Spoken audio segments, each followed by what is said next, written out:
Hello everyone, welcome back to Astrology of Scholars. Today we're diving into Pisces rising, and if this is your rising sign, you're about to understand why you feel like you don't quite belong in this physical world.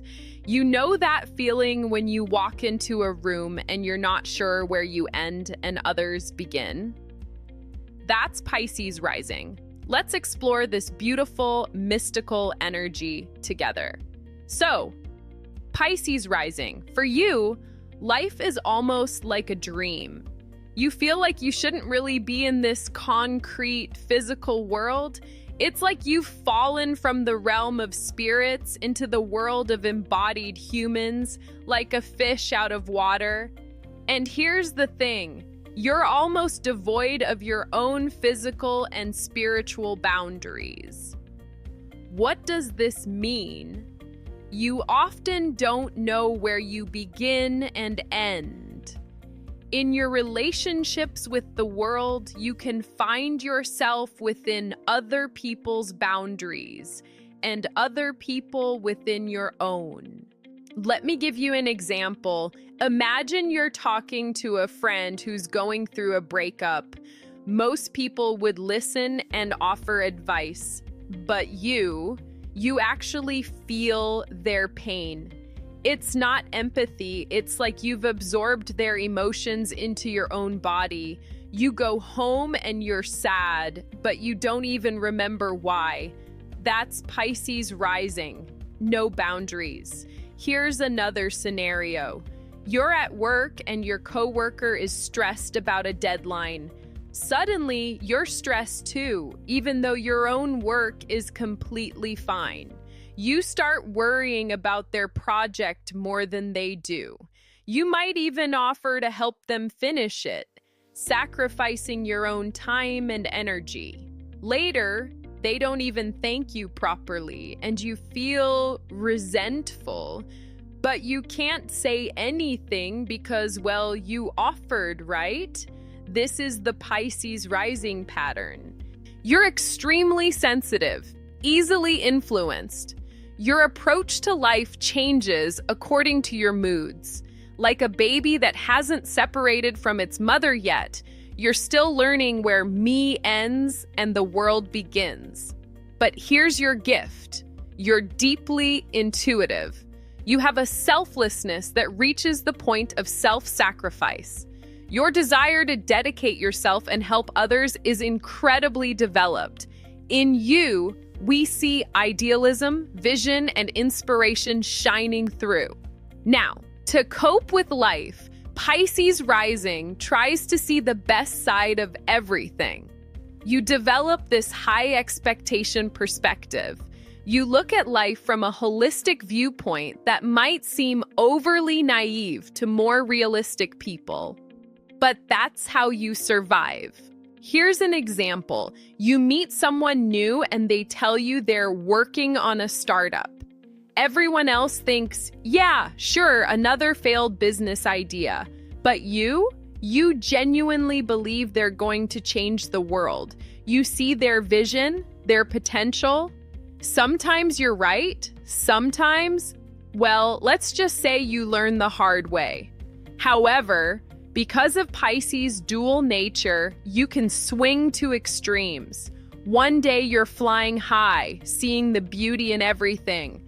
The next day, you've fallen into pits of despair. You're like a chameleon. You take on the color of your environment. Walk into a happy room, you're happy. Walk into a depressed room, you're depressed. This is where the shadow side appears. You can become dreamy, forgetful, indecisive, inconsistent. When starting something new, you get caught up in whirlpools of confusion. When Pisces qualities are misused, one of two things happens. Either you escape through fantasies, longings, dreams, sleep, television, alcohol, or other substances. Or you swing to the opposite extreme. Like a rigid Virgo, you find fault with everyone and try to fix and save people's lives according to your own models. Here's what this looks like. Your friend asks for your advice about their relationship. You listen to their whole story. You ask everyone else what they think. You collect all this wisdom. And then you do absolutely nothing with it. You don't actually apply the advice. You can't be aware of the reality right here, right now. You can't see what you're experiencing or your own contributions in an objective, clear way. Let me give you one more example of the escapism tendency. It's Sunday evening. You have work tomorrow. You know you should prepare, maybe do some meal prep, get your clothes ready, but instead you're binge watching a TV series, completely lost in that fictional world. Hours pass. Suddenly it's midnight, you haven't prepared anything, and you're stressed. But instead of stopping and preparing now, you watch one more episode to calm down. That's Pisces rising, avoiding reality. Sometimes you use your intuition in ways that deceive yourself and those around you. You approach life full of expectations that may never be met.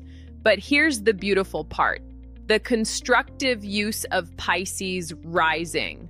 When you learn to set aside your longings and accept life as it is, when you systematically deal with the matters right under your nose, instead of dreaming about distant possibilities, when you channel your inspiration and realize your dreams in the concrete world, that's when magic happens.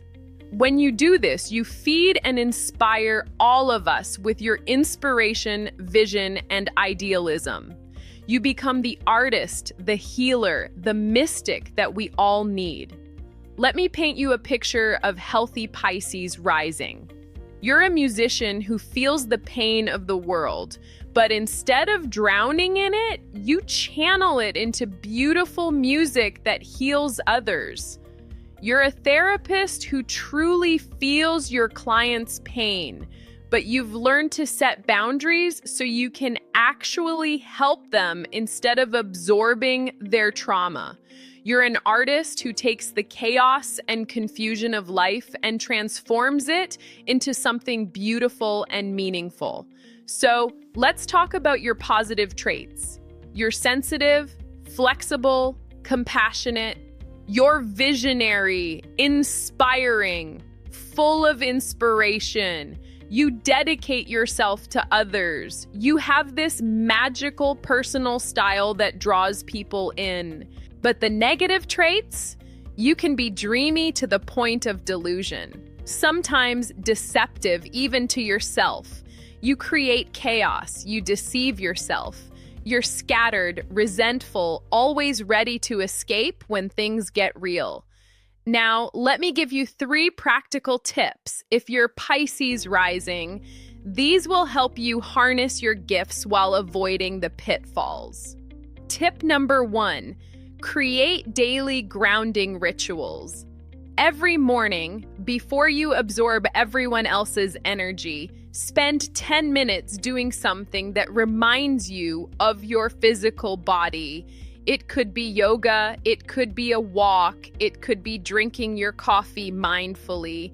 Feel your feet on the ground. Remind yourself, this is me, this is my body, this is where I end. Tip number 2, practice saying no. I know it's hard. I know you want to help everyone, but here's the thing. You can't pour from an empty cup. Start small. Next time someone asks you for a favor and you're already overwhelmed, try saying, I'd love to help, but I'm not available right now. Notice that the world doesn't end. Notice that people still like you. This is how you build boundaries. Tip number 3. Channel your escapism into creativity. You're going to daydream anyway. That's just how Pisces rising works. So instead of fighting it, use it. Keep a journal and write down your fantasies. Paint them. Make music about them. Turn your escapism into art. This way, You're not running away from reality. You're enriching it. Your lesson, Pisces rising, is to come down from the clouds without losing your magic, to set boundaries without losing your compassion, to see reality clearly without losing your vision. So if you're Pisces rising, I want to hear from you. How do you experience life? Do you struggle with boundaries? Have you learned to channel your sensitivity into something beautiful? What's your biggest challenge? Share your experiences in the comments below. Let's learn from each other. And if you enjoyed this deep dive into Pisces rising, please hit that like button and subscribe to the channel. We're exploring all the rising signs, so make sure you don't miss the rest of the series. Turn on notifications so you'll know when the next video drops. Thank you so much for watching, and I'll see you in the next one.